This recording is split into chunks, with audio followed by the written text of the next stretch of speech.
Hello दोस्तों, नमस्कार। मैं रागनी तिवारी आपका स्वागत करती हूं अपने YouTube channel RT stories and fact में। आज मैं आपको बताऊंगी सुनीता विलियम्स के जीवन की कुछ महत्वपूर्ण बातें। तो आप बने रहिए मेरे साथ वीडियो में लास्ट तक। सुनीता विलियम्स अपनी तीसरी अंतरिक्ष यात्रा के साथ सबसे ज़्यादा समय तक स्पेस वॉक करने वाली महिला बन गई हैं। पहले यह रिकॉर्ड पिग्गी विस्टन के नाम था।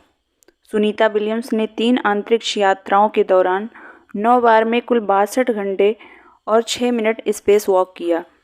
वहीं पिग्गी पिस्टन ने 60 घंटे 21 मिनट स्पेस वॉक किया था। इसके अलावा अंतरिक्ष में मैराथन दौड़ने वाली दुनिया की पहली अंतरिक्ष यात्री भी हैं। उन्होंने अप्रैल 2007 में बोस्टन मैराथन में अंतरिक्ष से ही शुरुआत की थी। सुनीता विलियम्स का जन्म 1965 में अमेरिका के ओहायो शहर में हुआ था और यहीं उनका पालन पोषण हुआ था। सुनीता विलियम्स के पिता दीपक पांड्या जो भारतीय मूल के और मां मार्शलिन बोनी जो कैथोलिक हैं। सुनीता विलियम्स को शुरुआत से ही व्यायाम और खेल कूद बहुत पसंद थे।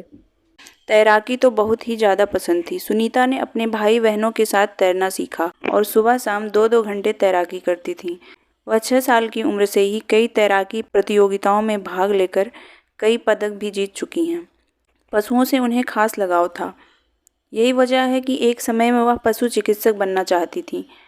इसके लिए उन्होंने आवेदन भी किया, लेकिन उन्हें पसंदीदा कॉलेज में सीट नहीं मिली। उन्होंने अपने भाई के सुझाव पर अमेरिकी नौसेना अकादमी में दाखिला लिया और फिर समय उन्हें दूसरे रास्ते पर आगे ले गया।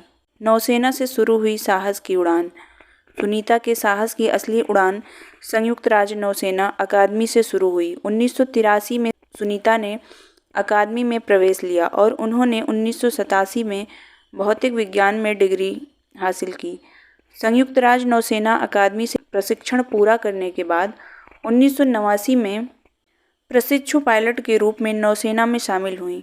इसके बाद उन्होंने कई प्रकार के 30 विमानों में 2700 घंटे से अधिक उड़ान भरी। इससे पहले उन्होंने नौसेना एविएटर के रूप में भी काम किया। सुनीता की अपने पति माइकल विलियम्स से पहली मुलाकात नौसेना अकादमी में ही हुई थी, जो आगे चलकर प्यार और फिर शादी में बदल गई। माइकल विलियम भी पायलट हैं और इस समय पुलिस अधिकारी के रूप में कार्य कर रहे हैं, जब नासा ने स्वीकार नहीं किया था पहला आवेदन।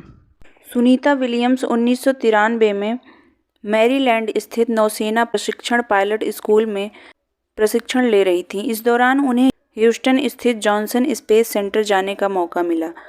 यहाँ उन्होंने चंद्रमा पर उतर चुके अंतरिक्ष यात्री जॉन यंग के साथ काम किया और उन्हीं से प्रेरित होकर सुनीता ने अंतरिक्ष में उड़ान का सपना देखा। उन्होंने अंतरिक्ष यात्राओं के लिए नासा में आवेदन किया, लेकिन नासा ने पहली बार में इसे स्वीकार नहीं किया।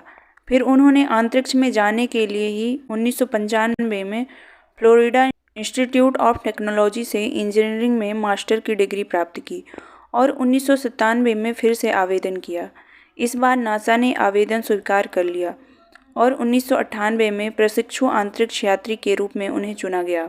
आखिरकार 8 साल बाद 9 सितंबर 2006 को वह मौका आया जब वह अंतरिक्ष में पहुंची।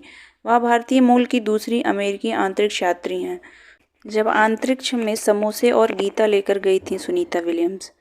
सुनीता विलियम्स करीब 12 साल पहले अप्रैल में भारत आई थी। इस दौरान उन्होंने दिल्ली के नेशनल साइंस सेंटर में छात्रों से मुलाकात कर अपनी अंतरिक्ष यात्रा का अनुभव साझा किया।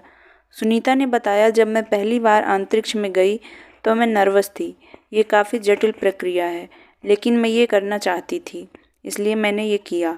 फिर मैं अंतरिक्ष मिशन पर जाना चाहूँगी और वहाँ हो रहे प्रोग्राम में अपना योगदान देना चाहूँगी। भारतीय खाने की तारीफ करते हुए सुनीता ने कहा कि भारतीय खाने से कोई ऊब नहीं सकता। उन्होंने ये राज सभी छात्रों को बांटा कि वे अंतरिक्ष में समोसे लेकर गई थी। इसके साथ ही वे पढ़ने के लिए उपनिषद और गीता भी लेकर गई थी। दोस्तों, सुनीता विलियम्स के बारे में यह जानकारी आपको कैसी लगी हमें कमेंट बॉक्स में ज़रूर बताएं और यदि हमारी वीडियो पसंद आए तो हमारे चैनल को लाइक, शेयर और सब्सक्राइब करें। Thank you.